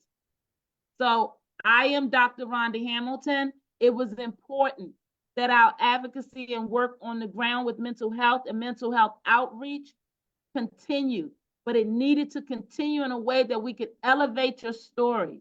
And so I'm so thankful for a wonderful team who I'm going to ask to unmute and talk to you a little bit in the space of the road forward, their vision and support for my candidacy, because I will be hitting the ground. I think, Ms. B, you are running for ANC. It's important that our leaders are acknowledged. I want you all to understand that we don't have to stay in this place. And I'm not asking you for anything but an open heart and an open mind, because I know that you're familiar with these issues that we're fighting about. We cannot be afraid or manipulated into staying in situations that don't serve us, and more importantly, that impede the future of our children. I am a native of DC, and on that ground, in those households where my children were suffering, where the holes were in the wall because they didn't know what to do. You ever know what you do when you just at your wits end and you have no one to talk to, and the world just seems like there is just you? There are so many folks living in silence in DC, and I want to stop that. And so I'm going to take my time and go on this ground over the next 6 months, walk in every community from Northwest, Northeast, Southeast, Southwest. I'm coming to shake your hand. I'm coming to knock on your doors. I'm coming to hear your stories, because I realize that many of us have not found our voices or found our strength. And that's why it was important that we did something to show you all, to show you the power of what it looks like when my DC comes together. I'm a proud recipient of the Mayor Berry First Summer Youth Program jobs. And I'm also a proud resident for life of Ward 8. Do I live there now? Ward 6 is where I live. But if we can have a mayor for life, we can have a Ward 8 for life. My family, my friends, my soul comes out of Ward 8. And before I keep watching this nonsense go on, before I keep having people come before you and sell you false hope, I will put my street cred on the line to come forward and let you know that it's time for the daughters of this city to stand up, time for the soldiers of this city to stand up. And if we got to lay down in the middle of the thoroughfare and stop their commerce to get their attention, then that's exactly what we're going to do. So it is my honor and my pleasure to continue to do this work, but we're elevating because there's legislation that needs to come forward that balances out this. There's legislation that has to come forward to make sure our children graduate with trades and skill sets.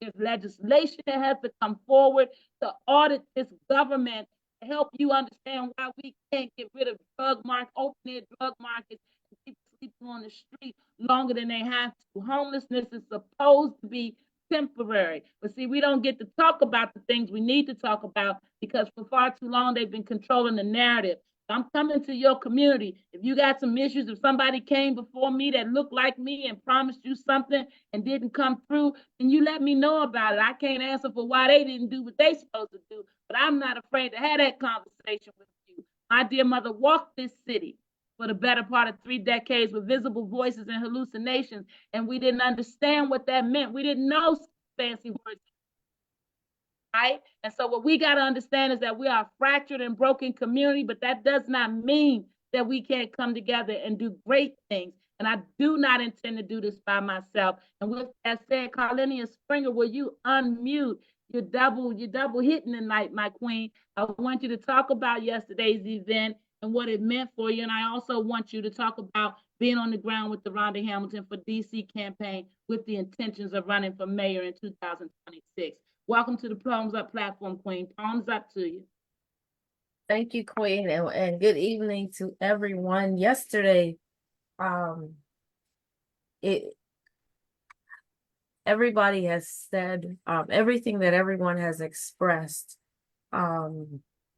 with regards to it being a historic gathering and a movement is so real, so deeply real. And I want to say to the Queen Mother that said she looked at the news, and we know at least three TV stations were there, I believe, and only Channel 9 showed it. I want you to know that that was deliberate. It means that we had an impact, because after you, Queen, after you left with Perry Red, I was still there. We were actually waiting for you to come back. Didn't realize you had left.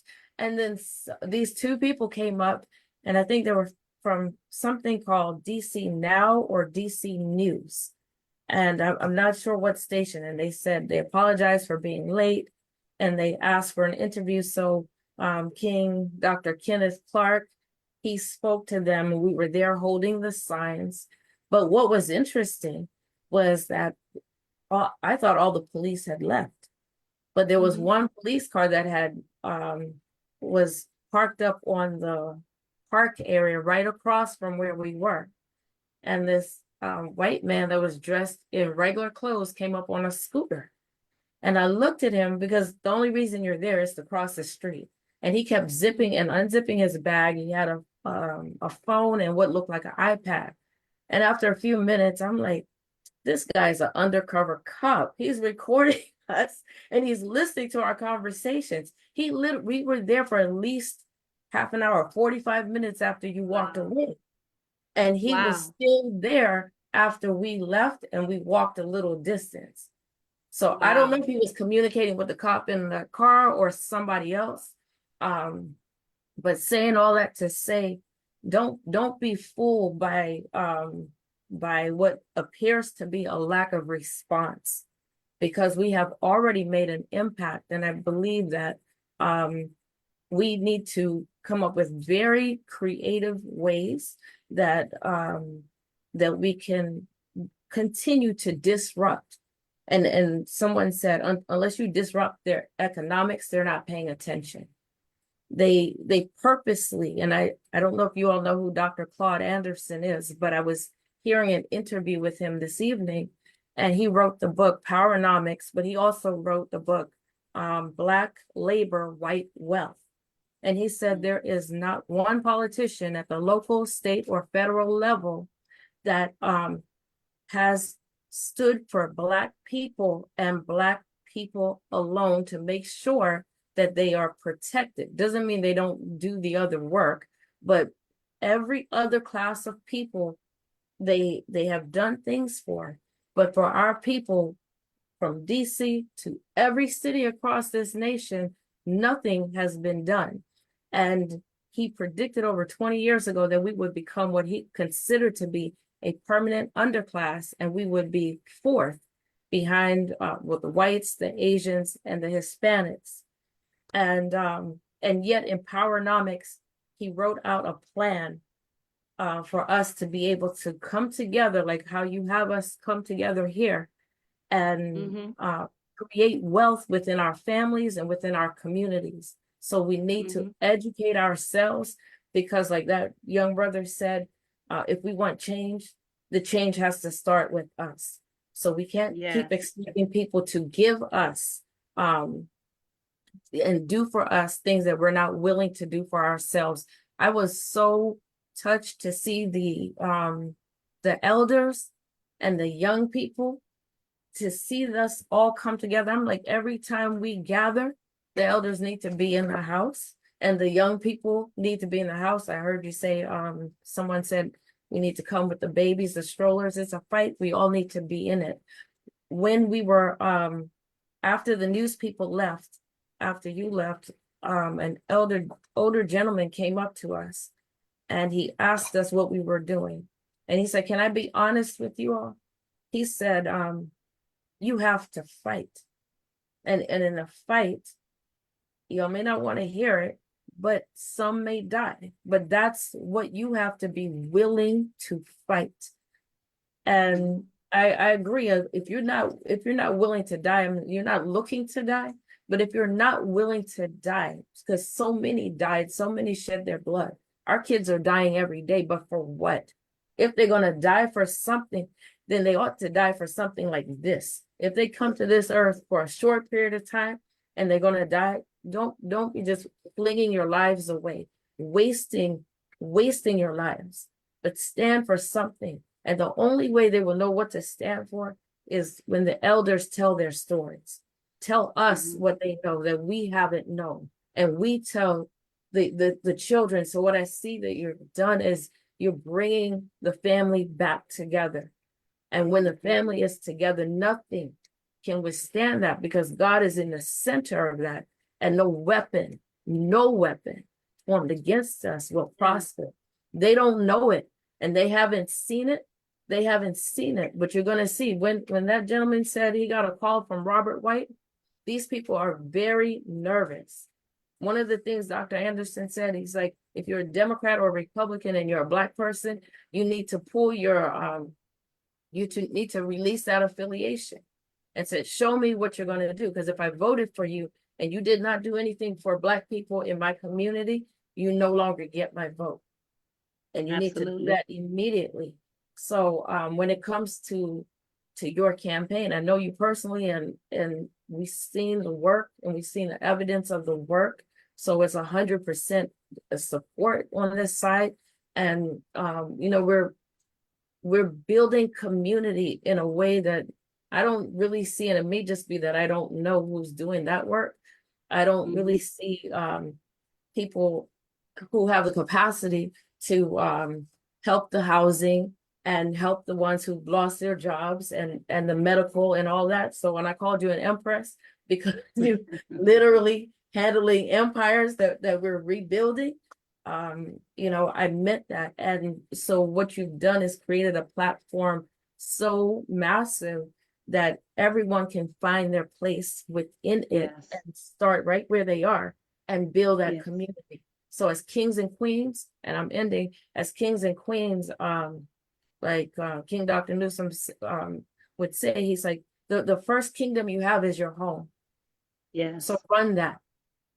And then your community, and begin to collaborate and to spread out and embrace the children, embrace the young people, embrace each other, begin to ask each other, is there anything that you need? What can I do to help? Right. And I just, this is a wave that will not be stopped. And that's right. Will not be. And I believe that people should be showing up on Mayor Bowser's doorstep. People should be showing up on when these people are leaving work. Maybe you just walking around, but when they get ready to leave, you turn around, just show up, right? Or you put cease and desist now, because the oversight, the audit should be done by the Citizen Community Council of Healthy DC and me. We perform That's the right. I can't trust them to perform the audits. That's right. That's right. And that's why we go to the table to set the standards. Thank you so very much. And palms up to you, Queen. You mean so much to the work that we do. Carlenio sits on the board for our first organization, In My Mother's Keeper, and has done so for quite a few years now. Does wonderful work in the community and in the space of helping folks in that mental wellness understanding. So thank you so very much, Queen, for all that you do. Mr. Thomas Carpenter, will you unmute? You've been so patient. Mr. Carpenter served as the treasurer for the Rhonda Hamilton campaign, and he's usually in the background. He's also served as a board member for Healthy DCME Leadership Coalition. There's a trust that exists between the work that we go out to do on the ground and the reality of having to make sure that our ducks are in a row so that we can elevate in order that we can bring the families and the communities with us. But I want you guys to know, I want to let you in behind the curtain a little bit, because you often see me as an advocate and as an activist in the community on the ground. But it is time to transition now so that we can continue to fight for this CEASE Act legislation, the HEART Act legislation. We still have to talk about the educational understandings in our town. There's so much still to be done, and there's so many of you that are still not at the table. And so I take responsibility for bringing you back. Did you know that in DC, we have approximately 500,000 people registered to vote, and we don't have 200,000 consistently voting, and that's a problem. That's a problem when you're living in a community looking for change. Mr. Carpenter, will you unmute and just speak on, the road thus far, what it means to know that we're revving up to come back for a 2026 run, and anything else you'd like to share. Mr. Carpenter also spearheads an organization that helps young Black males transition into advanced education and other understandings to make sure that we can save more of our young Black men. The name of his organization is Tomorrow's Black Men, and he belongs to the Healthy DCME Leadership Coalition, and we're happy to have him. But more importantly, this is the treasurer for the Rhonda Hamilton campaign. Mr. Thomas Carpenter, will you unmute and share a few words for the kind folks? Hello, everyone, and once again, Rhonda, I want to commend you and your organization's efforts out there on the streets. It's we have met many conversations in the past, and even through my organization, we have experienced some of the trauma with some of our mentees being caught up in some of the violence in DC, and bringing mental health to the forefront, and the things that actually contribute to that is the overall environment. When the environment is broken, and that definitely contributes. There's a domino effect, and watching our youth getting caught up in the in the neglect and some of the basic services in the Washington D.C. area, it is shameful, and it's been going on for quite a while. And I want to commend everybody on the call here for their efforts and getting out there and rallying the troops and bringing attention to this. So definitely want to commend everybody on that. But going forward, very excited about getting involved in the political arena for the second time around. Last time we kind of threw a little campaign together, but the campaign kind of pushed some buttons a little bit, and I think they was a little taken aback of how effective and how much of a spotlight got put on some very articulate arguments, and kind of at the very least made the establishment very, very concerned about there's something out there that's brewing. So very excited about making sure we have a longer ramp this time around to make sure we can learn from the lessons from last year and leverage that knowledge. And I think the conversation is going to get a little bit more serious, and a lot more noise is going to be made the second time around. So we're very excited about that there. But once again, I want to commend everybody for their efforts out there on the streets. It's definitely needed. Amen, amen. Palms up to you, and thank you, soldier. I'm going to build on that excitement. Miss Monique Michelle Smith, who will serve on the campaign management team, many of you will see her out in the forefront, and hails from Washington, D.C., is a native up in Northwest, been working with the D.C. Fire and EMT. It's closer to 30 years now, and I would imagine, has a beautiful daughter, a student up in college. I mean, this is a mother who's got a lot going on, but loves her city and is stepping to the forefront for the Rhonda Hamilton for DC campaign. So Monique, will you unmute and talk a little bit about the work we've been doing together? Monique also sits on the board for And My Mother's Keeper. So it was important for me to bring people along on my journey that knew me and knew my heart for doing the work, because we know that there's a divide out there that has to be healed and real recognize real. Welcome to the Palms Up platform, Queen. It's lovely to have you and see you again. Good afternoon, everyone. I'm just embracing all of your testimonies this evening. And I wanted to say, job well done. I saw it on Facebook yesterday. That's what I like to see. Stand strong and march tall. You know, you have to take it back to the old days. And a lot of times people don't want to see Black people out on the street marching for what they need, because they already know we're not going to give up. We're going to keep marching forward. The one thing couple of things I want to bring forward is that, you know, we have a lot of things that are going on around the city with the violence, housing, and also with the jobs that's needed in Washington, D.C., also with mental health. With My Mother's Keeper, with that organization, you know, we have worked with the youth, we have worked with parents, and then we also worked with a lot of senior citizens. We worked with, along with Queen Carlinia, with the royal family. We helped out people over there, 425 2nd Street, with their situations. So we've been working pretty hard for the past 5 years now. And we've answered a lot of questions and been advocates for all these people. So I can say that you can believe what we're saying, that we are marching and hearing everybody's calls. I would say that we always have to look for what is the next thing that's coming into the city. I look at Walmart. In their first year, they made $90 million just in revenue. And what needs to happen is we need to ask these organizations that come into the city, they need to give something back. If you can go to these different areas and go to certain wards and make that kind of money in your first year of retail, we're not asking for enough money for our community. And that's what you have to look at. If you look at the tickets in Washington, D.C., $100 million just in tickets. Where's this money coming from? It's coming from us. And we need to ask for this money back. So we shouldn't have to listen to, oh, it's not no money, or it's not.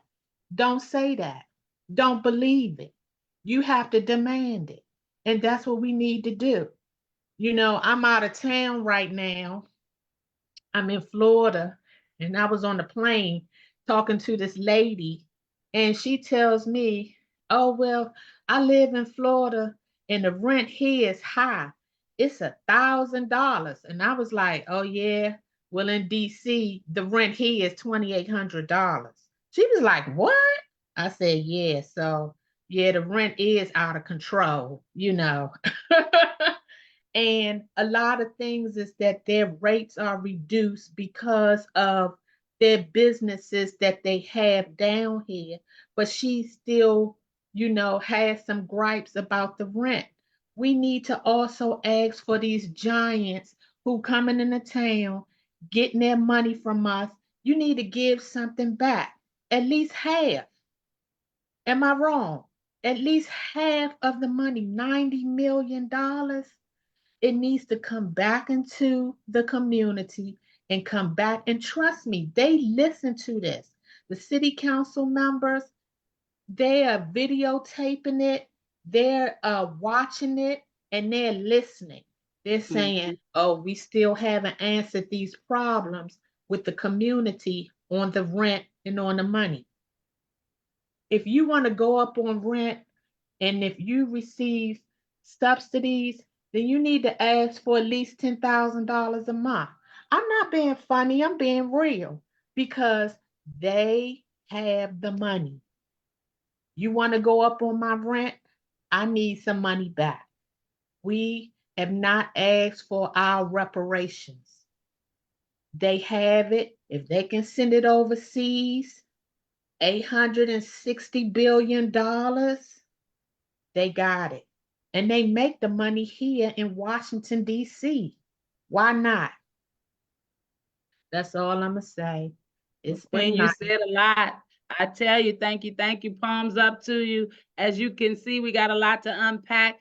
As I said, Monique is serving on the campaign management team, so she's going to be out there mixing it up in the forefront and having more conversations and taking down suggestions and not guaranteeing anything until we understand a platform around it. But she is going to definitely be bringing forward thought-provoking conversations so that we can become educated as a people, so that we end up with more movements like this. One of the things that concerned me coming forward was the reality of losing all these wonderful, precious relationships that have helped me to bring these messages to the forefront. But guys, if we're going to win, if we're going to truly win, we have to be everywhere. We have to be everywhere, and we all go forward together.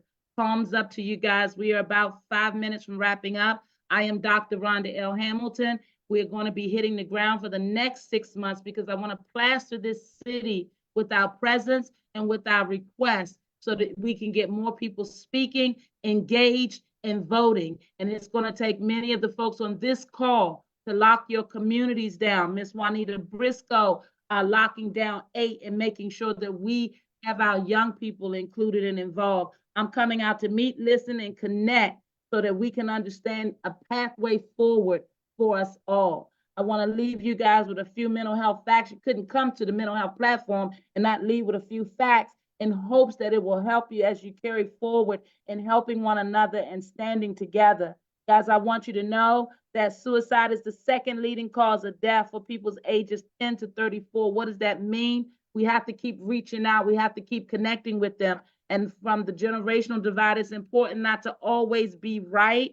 Sometimes you have to be willing to listen if it means that we're going to spare a life. Guys, I want you to know that 70% of our youth in the juvenile system has mental health illness realities.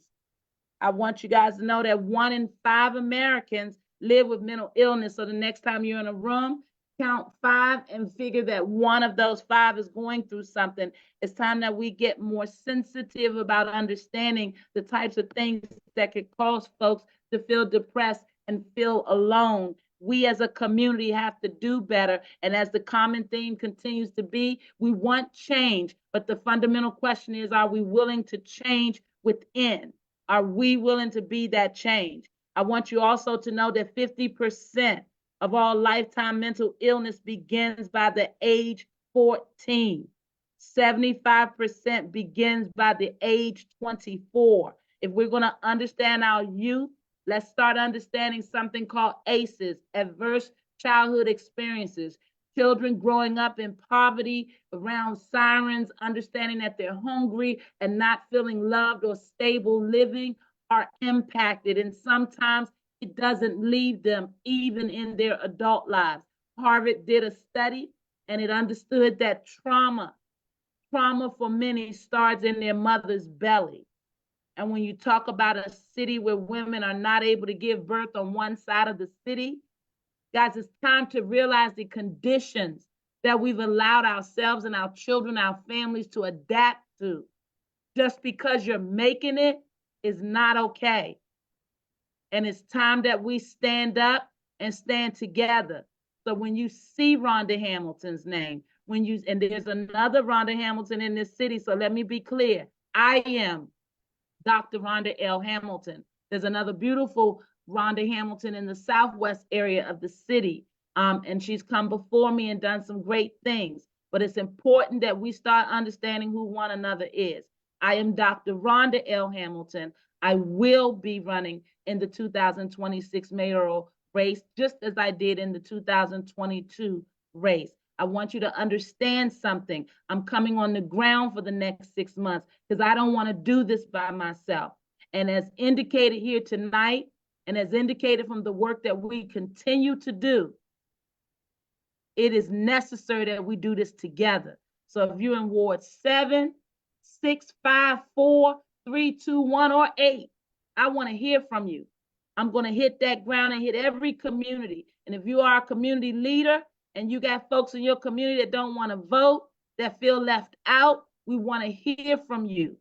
Tonight, we form a union that says no more low standards. We can't expect our youth to do any better. We can't expect our seniors to show up if we don't show them that we care. Until we show them that we care, they don't care to know.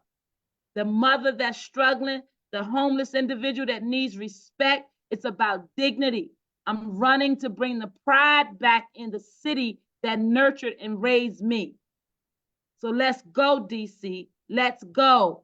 Palms Up will go on hiatus after next week, and I will be on that ground. And I'm depending on my community leaders to keep going, keep communicating. We're stepping all over their neck with this cease legislation. And I'm running to go pull it through on the other side. Our issues matter, and we will see the results that we need to see. So let's go, DC. Does anybody have any final messages before we wrap up? Palms up. Please unmute and say so.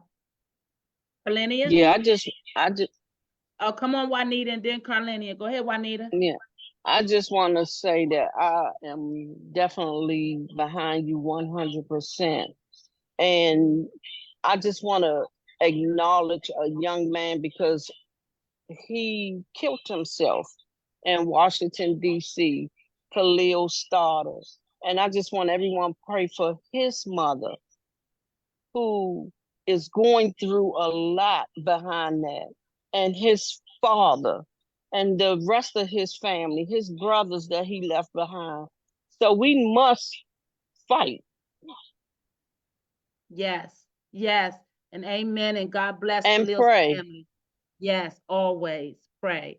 Thank you, Juanita.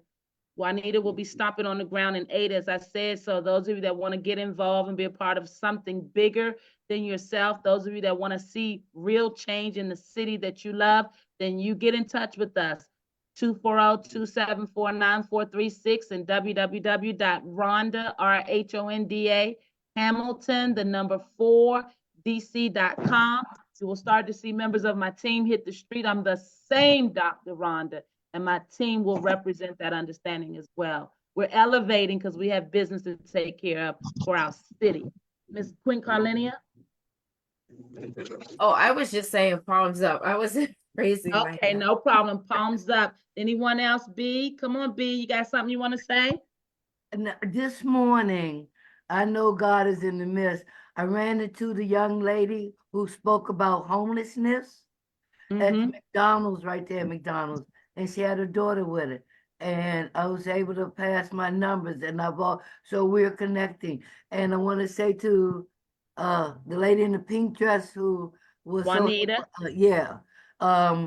I'm right here in Ward 7 too, and I want to connect with some of these people to really stay in touch. And Miss Nash, I forget your name, Miss Nash. I'm just down the street from you. We owned by E&G. We got to you got to come a part of ETAP because all of us are owned and managed by them. And we got to make sure that they know all of us are sticking together that E&G run. Or absolutely. I'll make sure there's someone on my team. I'm gonna make sure there's someone on my team. All of you will get a call, and we'll make sure everybody's in touch with one another, because we're not finished. We're just getting started, and we do this together. We do this together. All right. Can I speak, Rhonda? Sure. Come on, Yvonne. All right. I've been with Rhonda for the last 4 or 5 years, and I believe in her, because she has helped us so much. And to the lady who just spoke, Rhonda and I spoke about this, and we're all going to get together because we're all in this fight together. Not just you, but all the communities of E&G. We're not going to live like this anymore. We have something up our sleeves for E&G. Trust and believe me. So I will get in touch with you and let you know what we're doing on Nash Place, because we're tired of it. And we're going to be behind Rhonda. We're going to do what Yes. Rhonda asked us to do because Rhonda has been there for Nash Place. I know about Nash Place. I can't tell you about no other part of the city, but I know she's been here for us. So we're going to be behind her because she's been behind us. Amen. Amen. Amen. Anybody else got anything they want to say before we get off the line? Anybody? Thank you, Dr. Rhonda Hamilton. This is Patricia Bishop. I work closely with Rhonda Hamilton, the other Rhonda Hamilton. I also work closely with Chris Williams. I am the president here at Greenleaf. Let me give y'all my AKA, Good Trouble. And hey. all the way Good Trouble. Palms up. I love it. Thank you. And I am here. Awesome. Thank you. Hey guys, it's your girl. And just like that, come on, Miss Cooper. I didn't think we'd get out of here without hearing something from you. Come on, Queen. What's our next move? We going to the mayor house? Look, if she know it was good for her, if she know what's good for her, she'll do something before we get there. What's our next move is that a formal invitation has been sent to each of the members along with a tag out to all of the press to let them know that the council, the mayor, and the Attorney General's office has within 30 days to schedule roundtable meetings that will begin the conversation of the HART legislation and the framework for the CEASE Act. I'm going to invite Mr. Chris Williams to join us in those meetings so that we can help to elevate and get the standard in place, because we still need to address our educational woes. And it is important that we stand strong because of the reality that there's a national election coming our way, and we cannot let it overshadow our local issue. Okay? So palms up. It was important for me to transparently share with you all that we're going to hit that ground because we wouldn't dare stop here. So stay tuned. Rhonda, you said 30 days.